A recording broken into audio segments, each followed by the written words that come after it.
Você já notou e tem animes que criaram vilões fortes e tem One Piece? Porque existe uma diferença enorme entre um personagem e é difícil de bater e um personagem e faz você sentir que o mundo inteiro pertence a ele. Em One Piece, desde o começo, escolheu-se um caminho, sempre sem execução. Mas não é só sobre poder, não é sobre design incrível, nem sobre uma backstory trágica. Embora tudo isso exista dentro de One Piece, mas é sobre algo muito mais fundamental, mais cirúrgico, e o Oda entendeu cedo demais, e a maioria dos criadores de anime ainda não entendeu. E é isso que esse vídeo vai provar pra você, porque One Piece não cria vilões, ele cria sistemas de poder. E o Luffy não derrota pessoas, ele destrói estruturas. Você que tá um pouco mais apegado a One Piece, você já deve estar entendendo o que eu tô falando. Pessoas que não entendem isso, quando entender, você nunca mais vai assistir One Piece do mesmo jeito. E a gente pode começar logo pelo vilão inicial, o Arlong. E o Arlong é onde tudo fica claro pela primeira vez. 30 e poucos episódios da série, você ainda tá conhecendo o mundo. E de repente o One Piece te coloca numa aldeia e está sob domínio de um homem-peixe há 8 anos. Não 2 episódios, não há um flashback rápido. São 8 anos. Uma criança e perdeu a mãe e trabalhou até as mãos sangrarem desenhando mapas para um monstro e guardou cada berry roubado para tentar comprar a própria liberdade. E quando estava quase lá, ele mudou as regras porque ele podia, porque ninguém ia fazer absolutamente nada. E aí você percebe que o One Piece está fazendo, né? O Arlong não chegou como inimigo do Luffy, ele chegou uma realidade daquele lugar. Ele já tinha vencido, a marinha estava no bolso dele, a aldeia tinha aprendido a obedecer, o sistema funcionava e perversamente, injustamente, mas funcionava. Quando o Luffy chegou na vila, não havia mais nada para salvar no sentido convencional. Já era tarde demais para impedir, e a única coisa que o Luffy podia fazer era destruir aquilo. Não vencer uma luta, e sim destruir uma estrutura que existia há 8 anos. E esse é o padrão, e ele vai se repetir em toda a grande saga da série. O Crocodile levou isso a outro nível, porque o Crocodile não controlava uma aldeia, ele controlava um reino inteiro, e não com força bruta, mas com política, com informação, com a imagem pública de herói, e ele mesmo construiu. Enquanto a população de Alabasta amava o Crocodile estava secando o país por dentro, alimentando por uma guerra civil artificial, posicionando tudo para que no momento certo o reino colapsasse e ele pudesse pegar o que queria. Se você já passou muito tempo no Reddit, no Twitter, de qualquer coisa e possa falar muito sobre One Piece, sabe que tem uma frase que aparece em todo o thread sobre Alabasta. O Crocodile é o vilão mais competente da série. E não o mais forte, sim o mais competente, porque ele quase ganhou. Ele orquestrou a destruição de um país inteiro usando burocracia, desinformação e paciência como armas. Isso não é vilania de anime, né? Isso é como o poder real funciona no mundo real. E o Oda sabia disso. E o cara é tão gênio e ele usou isso dentro do anime e dentro do mangá. O Luffy não salvou Alabasta chegando antes que o mal acontecesse. Chegou no meio do colapso, tá ligado? Ele horrendo contra o tempo no jogo e começou sem ele pelas regras de um homem que tinha anos de vantagem. Ele ainda conseguiu perder, né? Esse é o poder do protagonismo, mas tá bom. Vamos partir pro Enel. E a gente tem um argumento que começa a ficar um pouco mais pesado do o Arlong e o Crocodile. O Enel é diferente porque ele não representa o sistema político, ele representa algo mais primitivo e um pouco mais universal. O que acontece quando o poder de uma pessoa é tão absoluto e ela para de se enxergar como pessoa? Ela ouvia tudo, sabia de tudo, podia matar um pensamento. E em Skypiea, isso não era metáfora, era a realidade funcional daquele mundo. Ele era literalmente, ou entre grandes aspas, um deus. Não no sentido espiritual, não no sentido prático, porque ninguém podia resistir, ninguém podia fugir, ninguém podia mentir. E o detalhe que faz o Enel ser aterrorizante não é a crueldade, é a indiferença. Ele matava pessoas com a mesma energia que você fechava uma janela. Sem raiva, sem prazer, sem hesitação. Só convicção tranquila de quem acredita o que está fazendo é completamente normal. E é o papel dele. E ele foi colocado ali exatamente para isso. O pior tipo de vilão não é o que é te destruir. É o que nem percebe e existe homem igual, entende? Você não é páreo pra ele, você não é igual a ele, você nunca vai ser a mesma coisa do que ele. E ele te enxerga como inferior ao ponto de poder te matar e querer fazer isso por pura diversão ou só por nada, você me entende? E depois do Enel, né, da Sniper, a série ela vai começando a crescer um pouco mais. Você consegue perceber a evolução de todos os personagens. E todos os personagens, eu digo, são todos, não só o bando do Chapéu de Palha, mas sim como os vilões, né? Os vilões, eles crescem junto. E o vilão perfeito pra isso é o Rob Lute. Ele chegou em Enies Lobby, fez algo que nenhum vilão de Shonen faz com frequência, né? Ele provou que a estrutura de proteção do mundo é em si a mesma ameaça. Ele não tinha bandeira pirata, ele tinha distintivo, tinha autoridade e agia dentro das regras. As regras que o governo mundial escreveu para garantir e alguém como ele pudesse existir. Quando Luffy enfrentou o Lute, não estava lutando contra o criminoso, estava lutando contra o Estado, contra a versão oficial da justiça. Até porque ele estava ali ao mando do governo mundial. Nos comentários do YouTube de qualquer reação a Enies Lobby aparece sempre a mesma coisa, né? Esse arco mudou como eu enxergo o governo em anime. Tipo, não é exagero, porque o Oda estava construindo algo muito maior. A ideia de cada arco não era sobre um vilão diferente, era sobre uma camada diferente do mesmo sistema.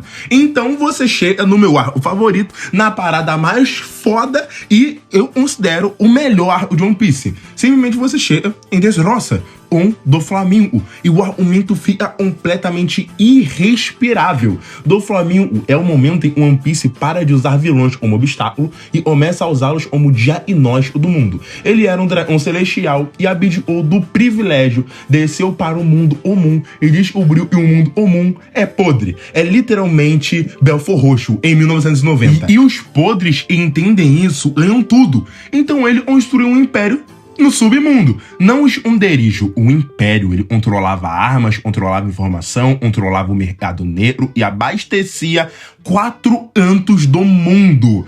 E fazia isso sorrindo, com a certeza de quem sabe, e mesmo que você descubra tudo, não vai conseguir provar nada, porque as próprias pessoas que deveriam te ouvir fazem parte do esquema dele. Esse cara não é um vilão, é uma estrutura de poder com perna. Eu acho que qualquer um ficou maluco quando viu a cena do Flamengo revelando ao Barba Negra a existência de Mu, porque naquele momento fica claro que ele não era só o dono de Dressrosa, ele era um homem e entendia o mundo de One Piece melhor do que qualquer protagonista ainda entendia. E isso é o que faz os grandes vilões de Oda funcionarem. Eles sabem muito mais do que você.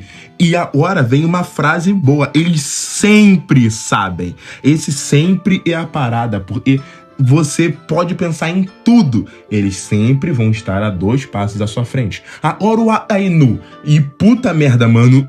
Isso é ruim, tá? Falar uma parada pra você, Marineford é uma merda. Mas a gente em Marineford, a gente conhece o Akainu e a gente tem um argumento que chega no ponto mais difícil. Porque o Akainu é o único vilão de One Piece e tem força a fazer uma pergunta desconfortável. E se ele não estiver errado, né? Porque ele tem uma ideologia, a justiça absoluta, e ele aplica com perfeição e técnica, sem exceções, sem misericórdia, sem distinção entre culpados e inocentes. E isso quando o objetivo maior está em jogo. Ele matou o Ace e esse momento gerou o maior ódio coletivo da história da franquia. Comentários de YouTube de gente chorando, pausando o episódio, tá ligado? Ameaçando parar de ver, mas dentro da própria lógica da Akainu, Ace era um criminoso de alta periculosidade e havia escolhido o caminho errado. E isso não torna menos monstruoso, torna ele um pouco mais assustador. Até é bem esquisito até. Porque monstro com raiva você entende.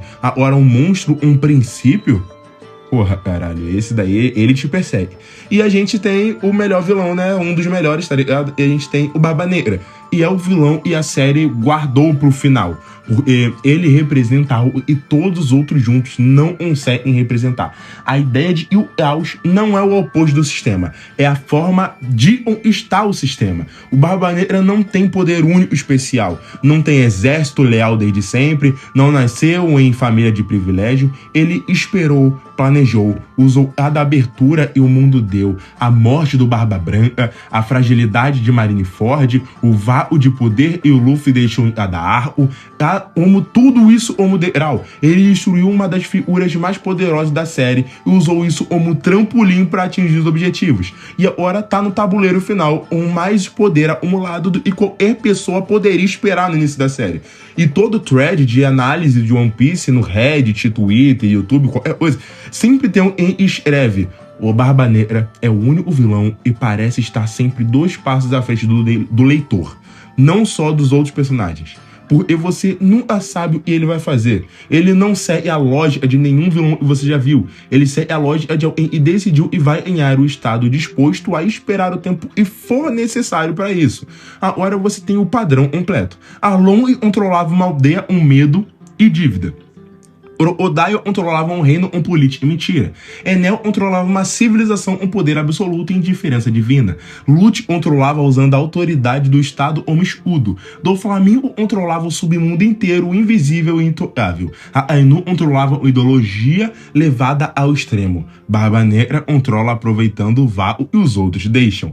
Todos diferentes, mas todos fazendo a mesma coisa, destruindo uma realidade onde resistir é impossível. E o Luffy aparece e não entende e é pra aceitar. Não tem argumento pra ele, não tem filosofia política, não tem plano, ele só decide e não aceita e foda-se, tá ligado? E ele vai te bater até você cair. E levanta e bate de novo. E no processo destrói não a pessoa, mas o sistema e a pessoa criou. Destrói a lógica e mantinha tudo funcionando. E o mundo da Eliar nunca mais volta a ser o que era. Mas tudo isso, o Arlong e o Odaio, o Enel, o Lute, do Flamengo, a Ainu, Barba Negra, não só as pessoas visíveis, né, as peças visíveis, porque por trás de cada arco, alimentando cada sistema, existe algo maior e nenhum personagem nomeado representa sozinho: o governo mundial, os Gorosei, e no centro de tudo, sentado no trono vazio e ninguém deveria ocupar, Imu.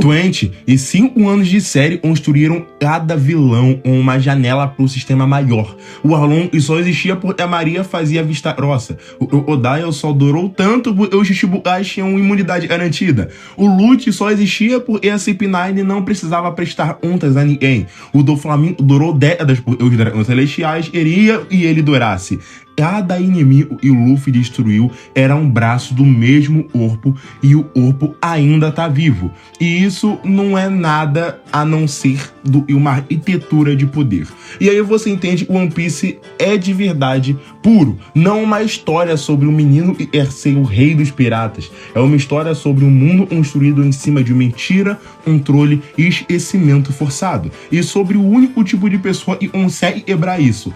Ela e simplesmente não aceita nada. Cada vilão de One Piece é um argumento sobre como o mundo funciona, sobre como o poder se mantém, sobre como as pessoas aprendem a aceitar o inevitável quando não tem escolha. E o Luffy é a porra da anomalia e vaga por esse mundo. O erro no sistema, a variável e nenhuma estrutura de poder conseguiu calcular, porque nenhuma estrutura de poder consegue prever alguém e simplesmente não aceita as regras. Vai aparecer lá e vai falar: irmão, não, essa porra, vou quebrar tudo na mão, e se tu aparecer na minha frente, eu vou quebrar você também. E é isso aí, tá ligado? Cara, o Luffy é sinistro, tá, mano? Esse cara, ele é um absurdo. E, sabe, ele não faz isso por rebeldia intelectual, não por ideologia, mas porque ele nunca parou pra aprender e as regras existem. Ele tá literalmente tacando foda-se. O One Piece não cria vilões, ele cria prisões. E o Luffy não derrota inimigos, ele quebra sistemas. Enfim, pessoas, eu só quis trazer uma visão muito ampla, né, da forma como eu enxergo os vilões de One Piece, porque eu acho os vilões de One Piece os melhores vilões mesmo, tá ligado? Eu acho, tanto do One Piece quanto de Dragon Ball, né, alguns de Naruto são absurdos também, e de One Piece eles têm umas paradas especial. E eu acho que seria legal eu trazer aí a minha visão pra vocês. Então é isso, pessoas. Muito obrigado por ter assistido até o vídeo. Deixa o like, se inscreve no canal. Vamos tentar bater, né? 6, 7, 8, sei lá, mil inscritos até o final do ano. Enfim, pessoas, muito obrigado. Até a próxima. Valeu e tchau.